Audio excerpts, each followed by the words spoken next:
About Ruvheneko Parirenyatwa.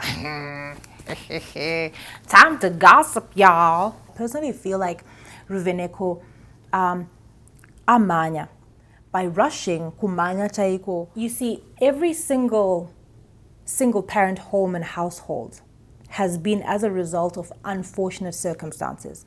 You also have other things that a man will give to a child that a woman cannot, no matter. Hey beautiful people, welcome back to the channel. My name is Samantha and this is Relationship Sam. On this channel we sit down to talk about all things relationships, love, dating, marriage. Basically, if you feel it, we talk about it. I have been all over my feelings today, like the whole day. Literally, I have been talking about the same issue, this one issue about Ruvheneko Parirenyatwa with my friends. I don't even know, sometimes I shouldn't even do this. I shouldn't read my messages even before I have gotten out of bed and been productive. I literally had an unproductive day just talking about this issue. So for those of you who know Ruvheneko Parirenyatwa, she just came out with a video a couple of days ago where she's talking about her pregnancy journey and her choice to become a mom unconventionally. She didn't exactly say if she'd gone the scientific way or semi-natural way to get pregnant and have a child, but she felt by her standard, anyway, you guys, you can watch the video or I'll insert it here and there if I can, but she felt that by her standard, she was getting too old and, well, she wasn't getting any younger and she wanted to have kids. And unfortunately, she has a health issue as well, which is fibroids. And she's tried waiting and believing God for things to happen the natural way, where she gets married. She wanted, and she actually had hopes to do things the natural way, where she meets Prince Charming or her own Prince Charming, gets married, and they have kids. But unfortunately, it's not happening as quickly as she would have wanted. So now she's here. I'm not sure when she's going to be due, but usually people from my country, we generally as Zimbabweans, Shaunas, people from where we come from, don't usually show their pregnancies or talk about their pregnancies until they have delivered. So I'm assuming that Ruvheneko has a baby by now, and then she's released this pregnancy journey of hers. So that's what I'm going to be talking about today. I am all over my feelings. I'm all in my feelings today. And I don't mean to offend anyone, but I just want to say how I feel and what I think about her announcement and just about the whole thing. So let's get to gossiping, guys. Let's get to talking about Ruvheneko. Honestly, this is really none of our business. She can make her decisions. She can go about. But I felt like she's made it our business. She could have just gone, had her baby, and just told the world, like, guys, don't mind me, mind your own business. She was married before and divorced. She doesn't owe the world her story. But once you do kind of open up and start talking about your story in a way that she has, it's kind of like you're inviting an audience, and here we are. So while she is entitled totally to making her own decision and her own choices, I don't dispute that. And I probably wouldn't be talking about this if she hadn't talked so much about Christianity and her faith and believing God. And even the song that she was playing in that video that she did is talking about fearfully and wonderfully made in the image and likeness of God, which is a beautiful song. I then kind of felt like, as a believer, as a Christian, I kind of felt feelings about that. So this is just me sharing my thoughts on that whole experience. I love how she said, inini hangu ndakazimirira. Personally, she felt like she's getting a little old, but she's so young. She's even younger than I am. And I wanted to say that there is a part of us, girls in the 30s, and she said it rightly, that, you know, it's okay for people who are in their 30s who don't feel like they're in a rush. They don't feel like, you know, they're fighting or rushing against time or whatever. They're exercising their faith in that way. And I really appreciate that she's basically said that this is how far her faith could take her. And I love God. God is not judging us by the same standards that the world is judging us. And I'm trying not to judge.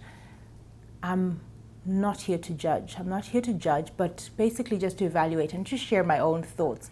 Growing up, I thought like, oh, I want to be a mom by 25, and now I'm talking about 35. I'm like looking at my 35th birthday right now. So I understand the discouragement. I understand the impatience that we can go through, the deferred hope, the expectation that is not being fulfilled. And as for Ruvheneko as well, she was married and then divorced. So we don't know the circumstances surrounding her relationships or what it is exactly that makes it hard for her to get a man or to get married and have kids. How does she term it?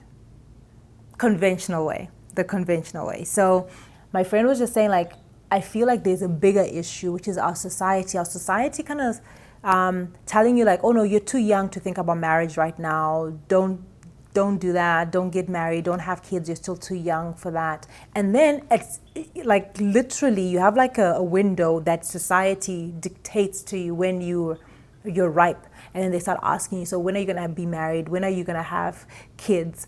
It just reminds me, just a few months ago, I think in September, we're in March now, like we'll call it 6 months ago. Yeah, it is like 6 months ago. I went home on vacation and one of my nieces, she's a niece as in my cousin's child. So it's like a second niece. I don't know what you call it. But anyway, she's like, Auntie, when are you going to give me an uncle?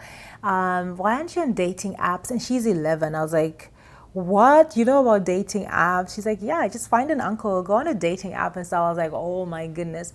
So you come to a certain age where everyone is pressuring you. And I went through that age actually in my 20s. I had a lot of people, a lot of family members asking, so when are you going to give us an uncle? So when are we going to get Bamnini? Which is like, when are you going to get a husband? When are you going to meet someone? You're not being serious and all of this stuff. And that time passed and my family stopped asking. Like I literally came to a point where I was like, I feel like they gave up maybe between like 26 and 28, 29. 30, yeah, until 30, I would say this gap, oh my gosh, the pressure was on. And after that, it's like, everybody stopped asking. It was like, they just gave up. They're like, okay. And in myself, I felt like, I like this because there's nowhere to rush. I'm not rushing anywhere. And I'm actually even thinking now that it's by God's mercy. I was engaged before. It's by God's mercy and grace that I actually didn't go through that marriage, because I wasn't ready. When I really consider it now, it's not a case of age. It really is more than just age. It's a maturity in spirit, soul, and in body. When I look back, I'm like, Lord, how could I have been a mother? Like, how could I have even been a wife at that place in my life? There are things that I needed to deal with. There are things that I thought I had dealt with and recovered, but I had not. So you have to be in absolutely like a healthy place. And if it were God's will, He would have you whole in yourself before He puts you in a situation where, you could be toxic to somebody else. So you can meet a good and perfect man, but if you're not ready in yourself to be a good person to that man, you're going to hurt him. And God loves each and every one of us equally. God loves each of us so much that He's not willing to let me be the cause of somebody else's misery. So I feel like in this way, this is why I was saying I feel Ruvheneko intercepted God's plans or the work that God may have been doing inside of her by rushing kumanya chaiko kumanyira mwari pamberi, like literally going ahead of God and saying like, I'm taking charge of this one because I want it to be on my clock, on my time. And a lot of times, not just her, but we do it. We all do it, and I've done it before. I've messed up. I've been in relationships that could have been beautiful, but I messed them up because I rushed. We intercepted God's plan, and we rushed and skipped some stages.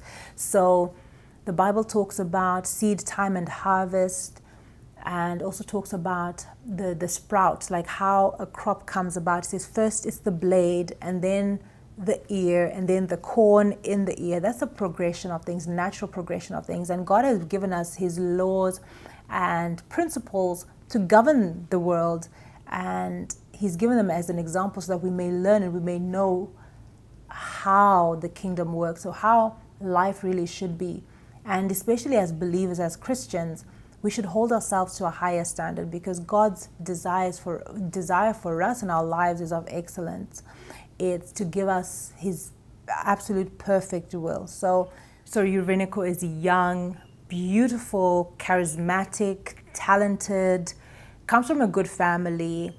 She's someone we look up to, and a lot of young women look up to her. She's fluent and she's good at her work. She's really someone to look up to. So when you have somebody of that stature in society comes out and says, guys, I've decided to do it on my own. I've just decided to be a mom all by myself. And, I feel like it's going to create a movement, if not already. It's not excellent. You see, every single parent home and household has been as a result of unfortunate circumstances. Nobody gets married saying, oh, I hope that my husband's going to be abusive, or I hope that my wife is going to die prematurely, or my wife's going to die while she's giving birth. A lot of people who are in single parent households are forced by unfortunate circumstances. So for us to now glam up this thing and say and call it by another name, I just don't feel like it's right. I just don't feel like it's something that we should be inspiring people to do. I just feel like this is not really a suitable environment to bring a child into.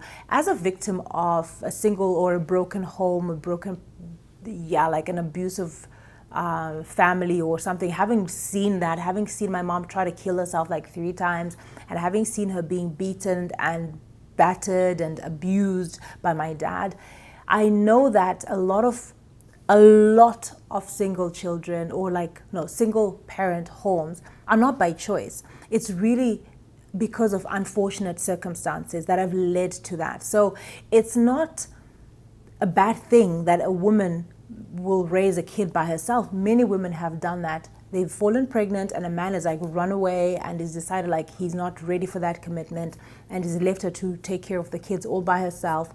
Other women have been raped, unfortunately, gone through all of this, the trauma. A husband or wife dies, either suddenly in an accident, or something happens, and then the dad is left alone with the kids, or somebody falls ill, or somebody leaves a marriage because of abuse or infidelity. Every single time we see broken homes, it's not something really to be celebrated, even though we do celebrate women who are strong enough to do this, and we celebrate men who are strong enough to raise their kids on their own. We celebrate that, but in itself, it's just God showing himself strong on our behalf in our moments of weakness. It's not so much that, it's such a great thing that we should now go out of our way to seek that situation, or to seek that environment, or to bring a child into that environment, because it's kind of like us acknowledging how, say, physically handicapped people are strong and are good, and that they're not less than anybody else just because they have a physical handicap in a certain area. And then you decide oh, I want to go and harm myself so that I can also be proudly handicapped. I feel like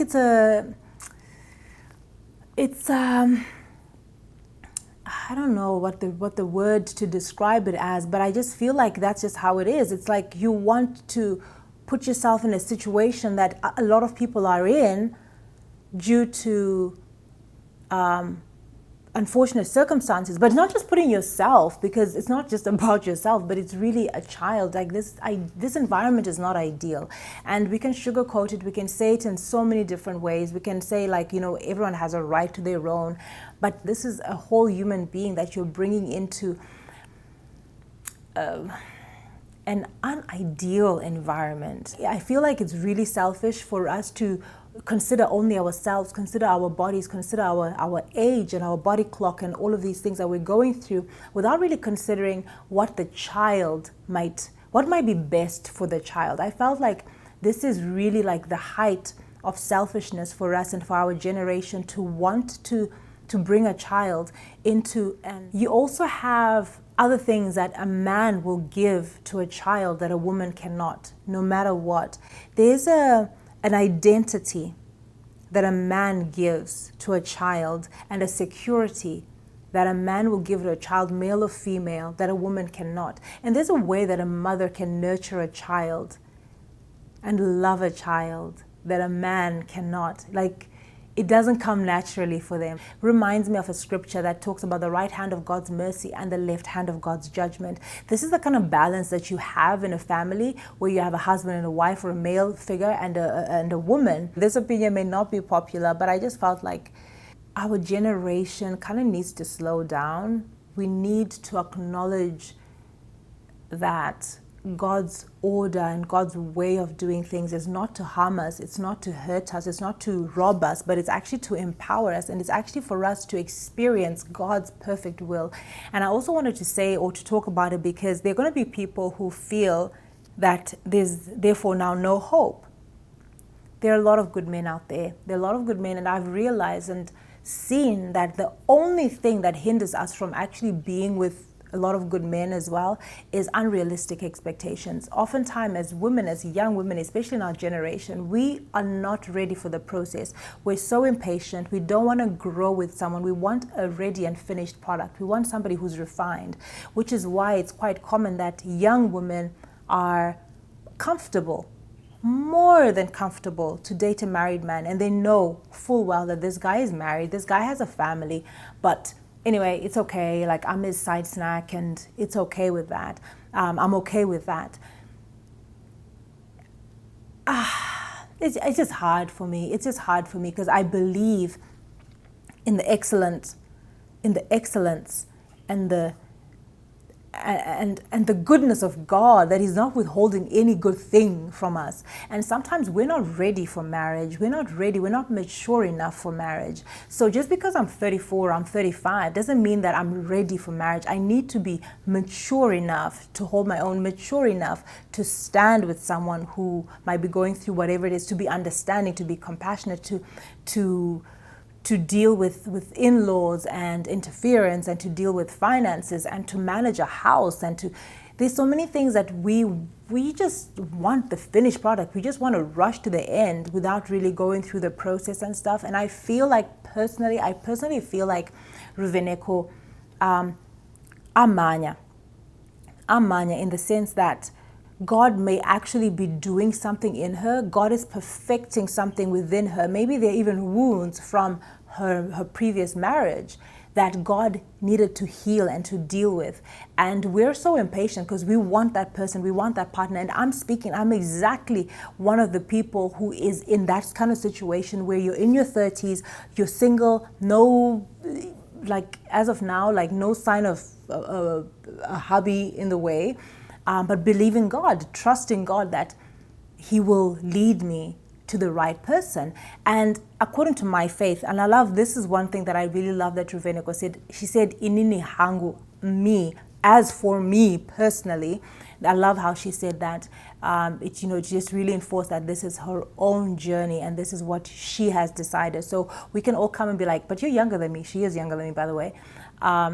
Why are you in such a rush? Why are you this? And she said that for her, this is literally or basically as far as her faith will take her. So God meets us at our point of faith and our point of need. So it is well with her. And I'm not here to compare and to say, oh, but you're not 40 yet. And, people are having kids even in their 50s and stuff like that. She knows the journey and the process that she's gone through. But I wanted to say, and I just felt like she may have rushed or intercepted God's work in her life and in her heart. And not just her, but I felt like it's one of those things that a lot of us are doing because we're living in this, what they call microwave society. We're living in a society where we cannot wait.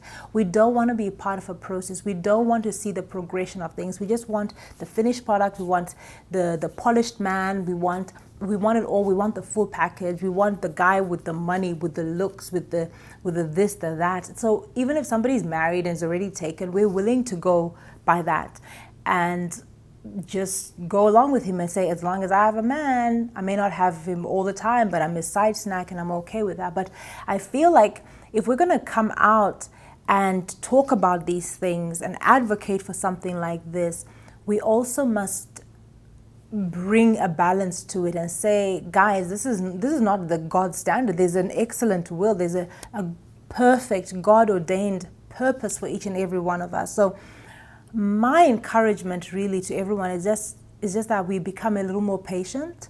We should delight in the process. We're often too impatient and we go about doing things our own way. If we look at Sarah and Abraham, they've messed it up. They messed up the world until now. Palestine and Israel needs no more, like, we don't need to say anymore. That whole drama just came from Sarah and Abraham, or Sarah really just being impatient, not trusting God in that. And then, having Hagar and all of that whole situation so many times, not just in Bible times, but in our own lives, we can see examples where we've gone about things the wrong way. But God is still merciful and He works everything together for our good. So I know that Ruvheneko is blessed and her baby is going to be blessed, and God will send the baby with his or her own blessings. And God will take care of them and bring them up, because God is good. He perfects everything that concerns us. Again, we are His perfect handwork. And I think it's in Romans 8, verse 28, it says, we know all things work together for the good of those who love God, who are called according to His purpose. So even when we are impatient and we mess things up, as David was with Bathsheba, we mess things up, God is redeeming us and calling us back.